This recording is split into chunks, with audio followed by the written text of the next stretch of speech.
C'est l'intégrité du territoire. C'est de cela qu'il s'agit et c'est de la vie de chaque citoyen qu'il s'agit. Et c'est une question assez grave et il faut le reconnaître.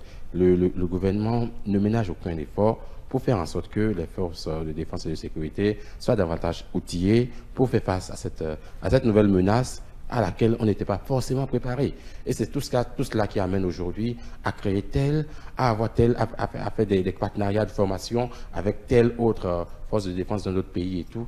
Et je pense que c'est dans la droite ligne de tout cela que nous assistons encore à cette nouvelle initiative. La création donc de cette école s'inscrit dans la logique de ce qui se fait déjà depuis quelques années.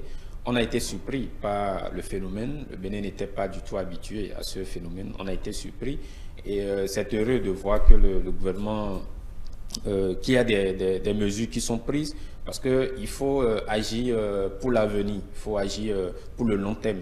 Donc, il ne suffit pas juste d'envoyer des soldats à l'extérieur, se faire former ou voilà, faire des partenariats où des instructeurs vont venir les former ici. Mais à long terme, qu'est-ce qu'on fait à long terme? Et je pense que cette école vient à point nommé. On a des dons d'équipements qui viennent.